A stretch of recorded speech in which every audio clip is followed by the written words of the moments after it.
Hello again, everyone. This is Gilmer, and this is episode 87 of my Let's Play War in the East. I am playing, let me call it Gary Grigsby's War in the East. I don't want to not give him credit for this. And this is episode 86. I am playing as the Soviets, and this is the Grand Campaign. And because I didn't have commentary last episode, you didn't hear me explain what I was doing. I was pulling back a little bit because this breakthrough it concerns me a little bit, and I don't want to be hanging out in the wind, so to speak, at a certain time when or if they actually come and are get further than they are. So I want to be able to have some units back, and so that I can use them to kind of close this off. And sorry, but my TV was on, so I've turned it off. And so now we're going to have peace and quiet relatively. And this concerns me as well, but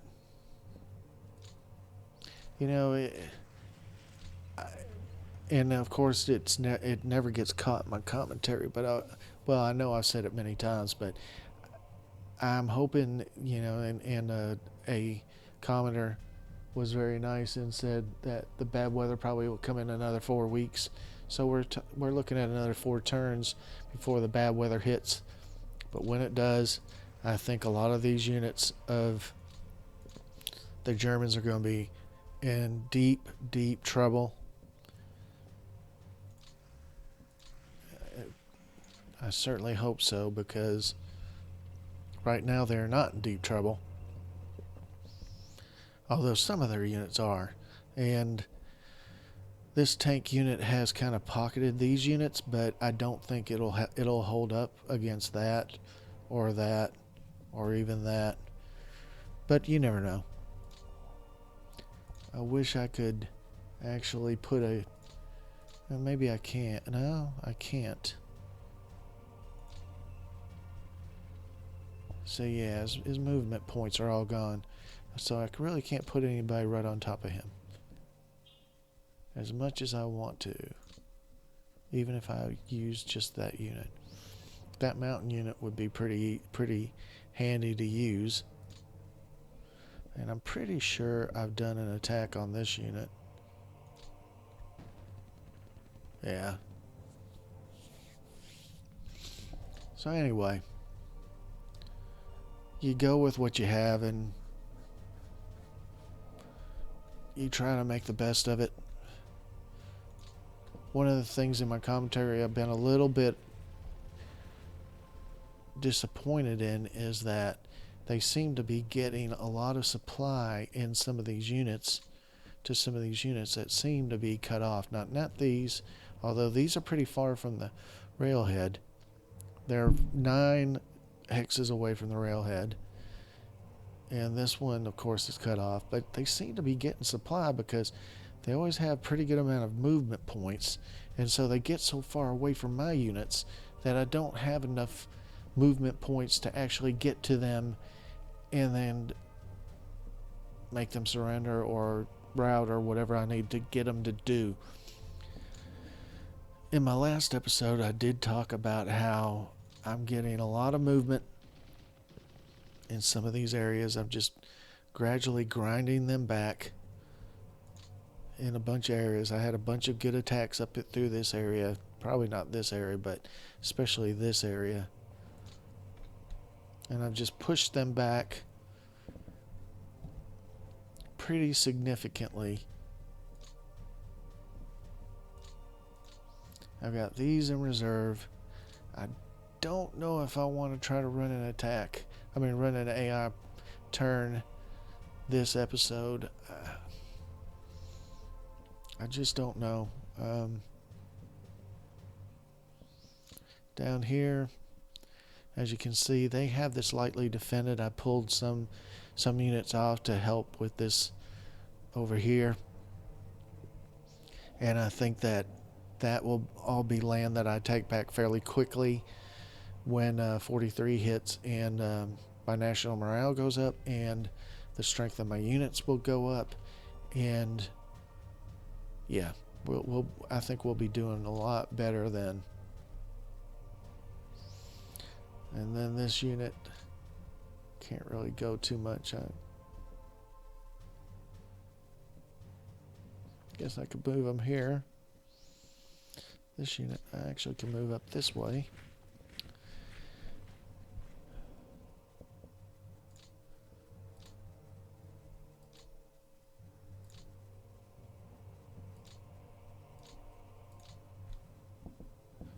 And I still have some spots where I can run some attacks. And see, in a lot of places, I just keep on kind of grinding them back a little bit. Nothing spectacular, but I got enough firepower that I can put on people that I can usually, like not that time, but usually push them back. And that is encouraging.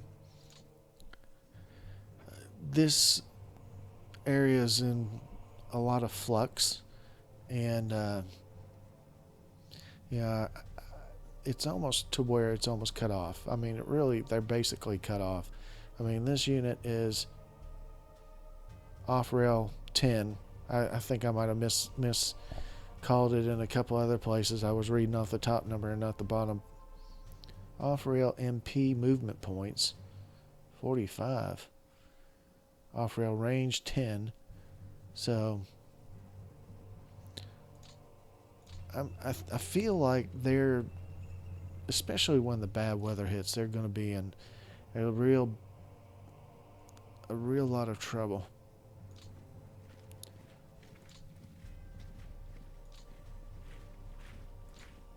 And I probably should move some of these back somewhat. I can't really move back too much though, obviously. I can move those guys back. I can move these guys back. And I can take one of these units and put him right on that fortified region. I might want to put more than one on it, actually. Let's put him on it as well. Just in case this stack of units comes across this way, I will have somebody sitting on a fortified region and somebody fairly strong, couple units that are fairly strong. I want to get these guys to surrender a route so that it'll free up these 6 stacks of units to move up or move down or however I want to use them, because right now they're kind of tied up by 2 pretty crappy units that should have been gone by now, but they are not. That's some really strong units right there. But I can't really get them through. I wish I could get them in here. But I have them in reserve, so they'll help out.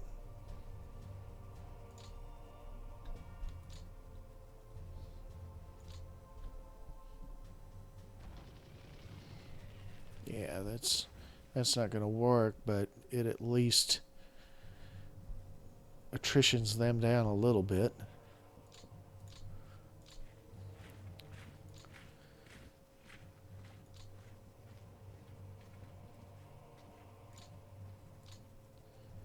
What do we want to do here? We want to move him up.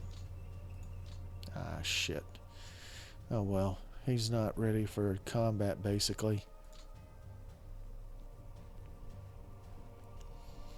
So yeah, this is concerning. This is they keep getting enough movement points to keep moving further and further, and it just, or farther and farther. Sorry. That it's getting concerning to me. Got a lot of rail now. I don't want him to get to Kharkov and take that city. Armaments, T-34 1942s, pretty nice. So I want to make sure that I am not leaving that undefended. Let's see, here's another unit. We can put him in Rostov. And it's an interesting thing about Rostov.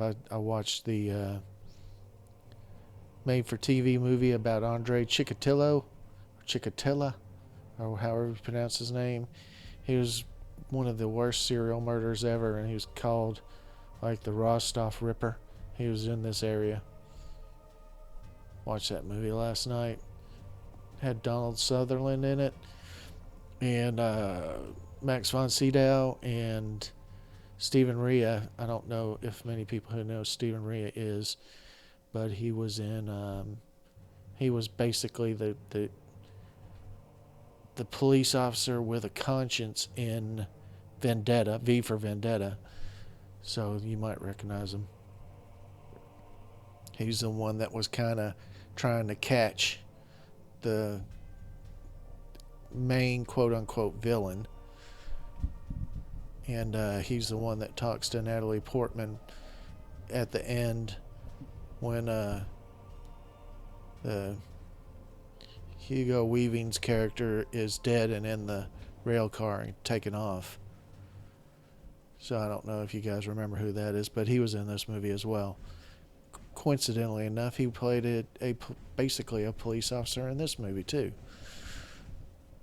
So just a little tidbit. I don't know if people care to hear stuff like that or not, but it's an interesting movie if you want to watch it. It happened. They first started investigating the murders in about 83 or 84, and it went all the way through, basically the fall of the Soviet Union to 1992. And it's interesting to see the changes in the way the Soviets, and then later on the Russians, handled the investigations and things like that. So it's a pretty interesting movie. You get a chance, check it out. I saw it on Netflix is what I saw it on. Crap. So anyway, is he reserve? We'll move him up and put him on reserve again. And we only have 3 admin points, so we've built up a few this turn. Let's move them there. Let's see if we can't put some of them on. Nope. Neither one of them are ready. They routed recently. So it's August 27th of 42. And, 43, I'll start seeing a lot. A slight disliking of this game compared to War in Russia. When the battles happened, you would see icons of the actual tanks involved in the battle, and it kind of was, I wouldn't say it made it more immersive, but it was more interesting to see, like, you'd have 45, Panzer IVs on this side and 100 maybe T-34s on this side, and it would show them. I mean, they wouldn't be attacking or anything. It would just give you an idea of how many of the forces of each were arrayed on each side. And it doesn't do it in this game. It doesn't. You can look at them. Like if I look at this, and it says if I do show details, it'll show. See it? It doesn't even show. Just says AFVs. It doesn't even tell you what kind of AFVs are in this battle. I want to know what I want to see. I want to see what was in the battle. I want to see that it was, 30 KV1s and 45 T34s, and it doesn't do that, which is kind of disappointing. But maybe they'll put that in War in the East too. Now,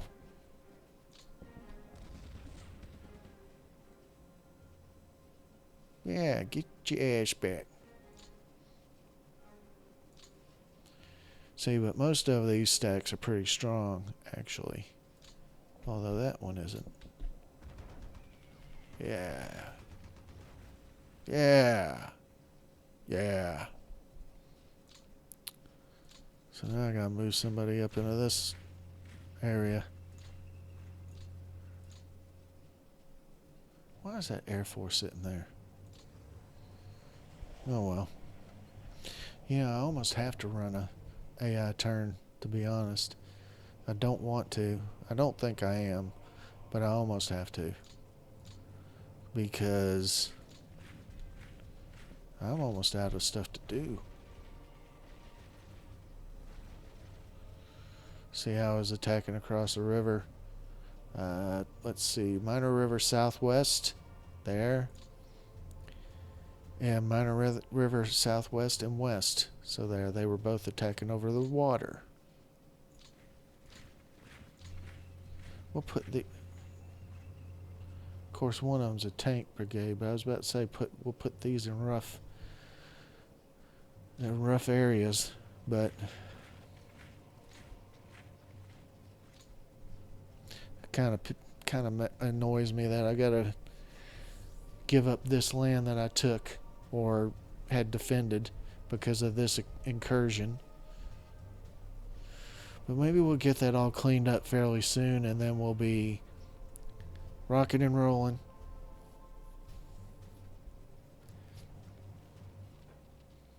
And as you can see, this area right in here, from the Dnieper to the Besed rivers, it only has, between those two rivers, they have 1, 2, 3, 4, 5, 6, 7 really on the front lines. And it's 1, 2, 3, 4, 5, 6, 7, 8, 9, 10 hexes wide. And some of these units aren't very strong.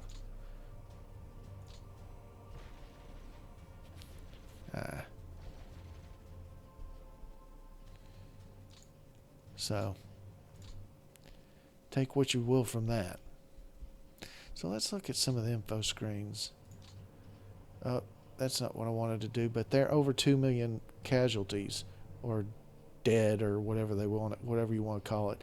And of course, I've lost almost 5.3 million, which is never a good thing. I'm pretty sure that was at 179 at one point. Now it's at 178. So I've got to keep pushing. 43 is going to be the big push.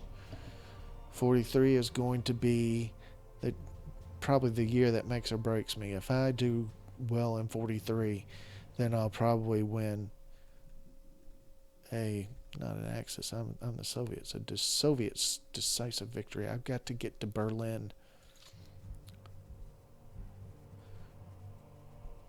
There's Berlin. I'm not going to count it. That's a lot of hexes. A lot. I got to get some breakthroughs. I got to get in 43. I'm going to have a lot of breakthroughs to get to Berlin. We can do it. We can do it, though. The Soviets did it. I'm not playing on extra hard or anything, so I should be able to do it, I would think. Although, I've made a lot of mistakes along the way. I wish I could. Oh well. Maybe I don't really have anybody.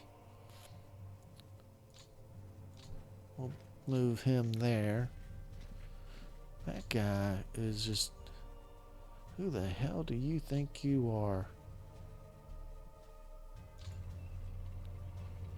Ah. Good. Good to know. So you see, I've got to do something about these units. And I got to do something about them pretty damn quick. I'm going to move those into that pocket right there because I don't think they're going to be coming along. Oh, what the hell is going on here? I don't think these units are going to be coming through here anytime soon. I probably should move him back. So, because I've got a major river. Yeah, major river west and northwest. Damn, can't even talk. West and northwest. West. So anyway, I've used up all my admin points. Clear, clear, clear, clear. Of course, going to be clear next turn. Or is that forecast is clear? It's clear now. The forecast is clear. Okay.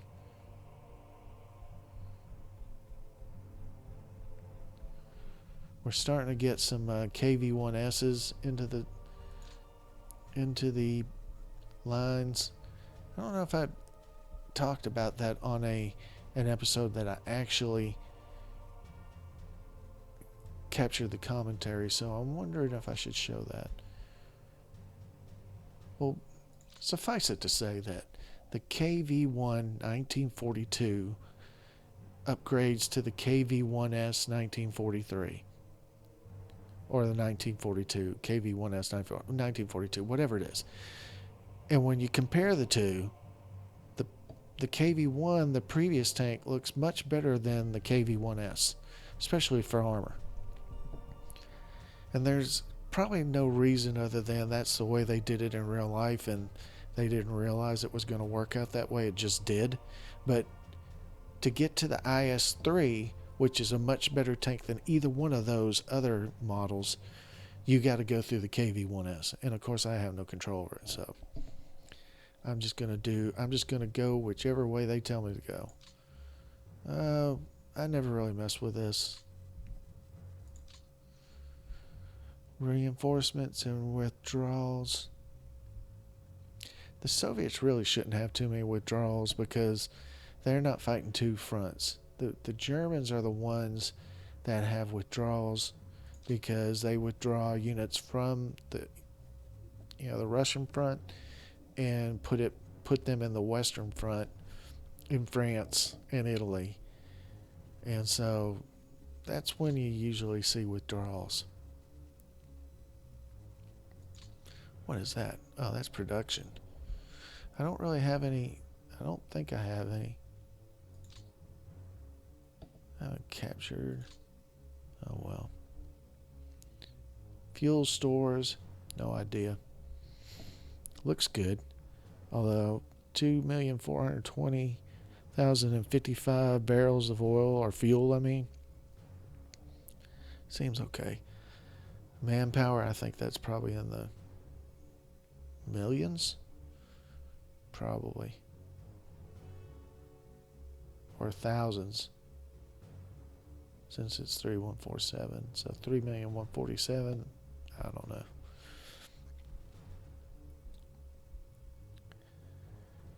Where is the IS-3?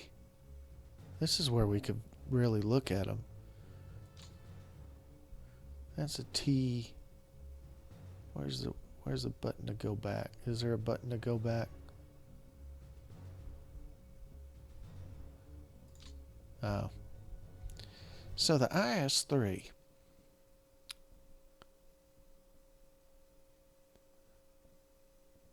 Then we got these guys coming online at some point. They're assault guns. Look at that. They have a 122 millimeter gun. How would you like to be looking at that? I don't see any IS-3s listed though. Okay, so here's the KV-1 1941. See, the armor is 116, 138.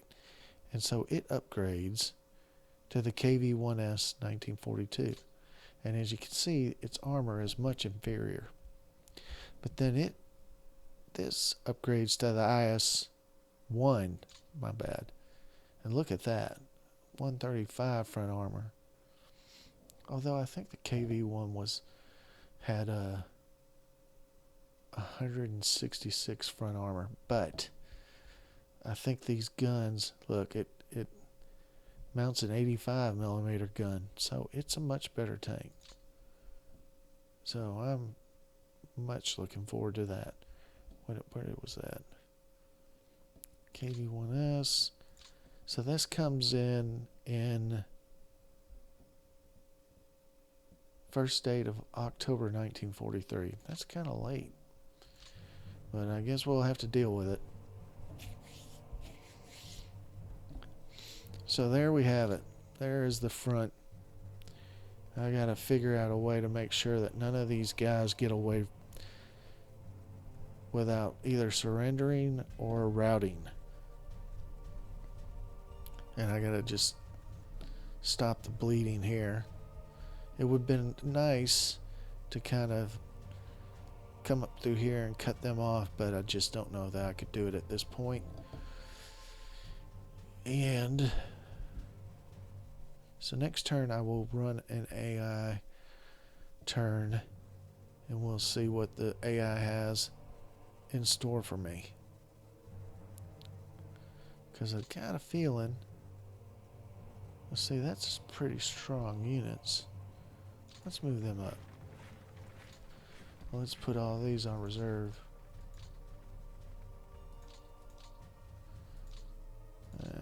This guy's not ready. So let's move him back.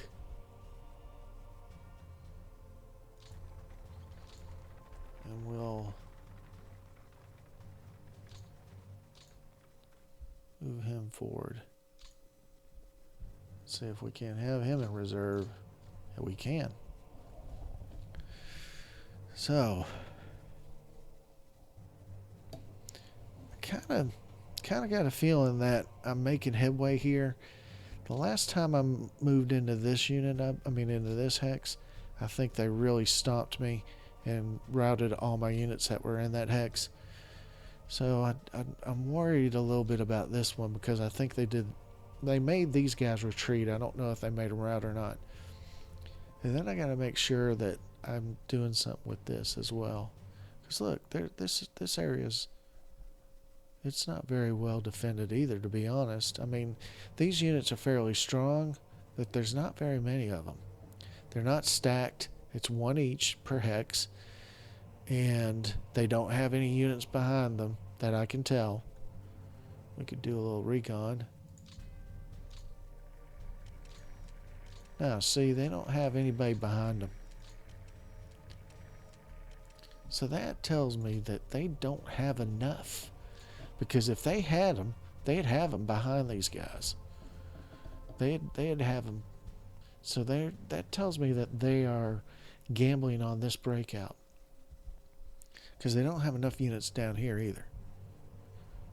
So, and they really don't have a lot of units in this area.